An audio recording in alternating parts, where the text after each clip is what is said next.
Well, an epic adventure begins when a massive sinkhole opens in the middle of LA, pulling hundreds of people and buildings down with it. This is the premise of NBC's new show, Brea, which just premiered on September 28th. Danny Sturgis sat down with the actors. Natalie, Owen, it's so awesome to have you both here on Colorado and Company. So, hey, Brea sounds like something that's right up my alley. I have to ask, what's the most exciting part of the show for each of you? I think the most exciting part of the show is actually the whole adventure part of it, and not knowing what's happening, and the mystery of why the sinkhole has happened, and how people are alive in basically another world as such. I think that was kind of intriguing to me, right?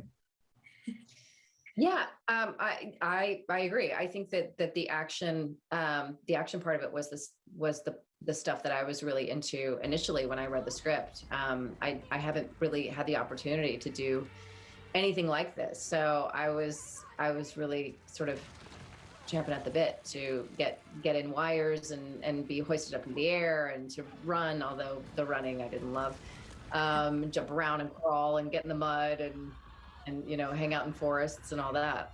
Yeah, it's really nice to hear that you don't like running either. I'm happy I'm not the only one.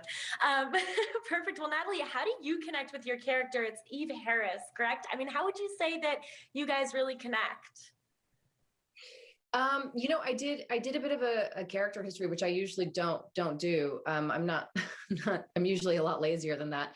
But we had a lot of time, and she and I both come from a really small town. So we both have, there's a certain mentality I think that goes along with that's really sort of it's hard to describe unless you've grown up in that environment. It's very singular. So that's the part of her that I think I connected with most. And then I just sort of built from there. I mean, I've obviously never gone through a sinkhole. I am a mom, but I've never been in an experience like this with my daughter.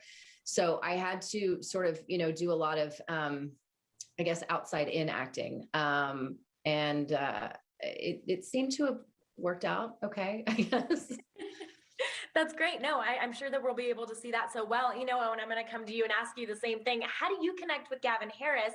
I mean, this character seems so complex, and you guys have done such a great job to prepare. So how about for you?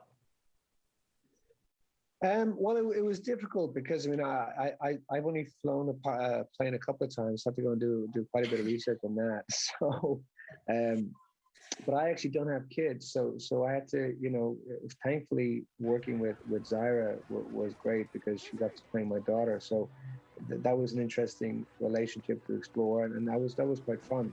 But really, to be honest, I think I felt quite prepared after the last year and a half that's happened to us, whereby everything has kind of been sort of thrown into the mix of the unknown and the kind of crazy, uncertain times we've all been going through. And that kind of helped lend itself to everything that was happening, both for my character and for what was going on in the script, to be honest. Yeah. I mean, you know what? I think so many people relate to that, especially right now. Any friends and family that I've talked to who've been looking forward to this show have been really excited for that aspect, because so many of us have gone through so much over the past couple of years with COVID and everything that's been going on. So do you guys think that this show appeals to a thriller fan like me? And again, to those people, out there in the audience who have been going through so much over the past year and a half with the pandemic? Yeah, I mean, we were supposed to shoot this pilot before the pandemic hit, and it got held up. And in the interim, the sort of metaphor that this show is for the pandemic became so clear.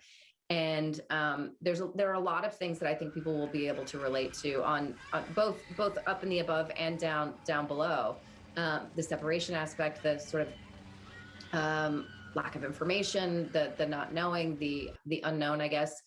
I think that it's going to resonate in a way that it might not have a year and a half ago. Yeah, I think so. I think that situation of being separated from your family, and not actually being able to do anything about it, and being helpless, and actually not even knowing what to do, I think is something that we can all kind of connect to. Yeah, I completely agree. Well, guys, thank you both so much for taking the time to meet with us and to be here on Colorado and Company. It's such an honor to chat with both of you, and we cannot wait to watch Brea and tell you guys how we feel about the show. Thank you. Thank you. Have a good morning. Hope you like it. La Brea is on Tuesday nights at 7 p.m. on Tuesday night right here on NBC. If you missed the first episode, well, La Brea is streaming right now on Peacock.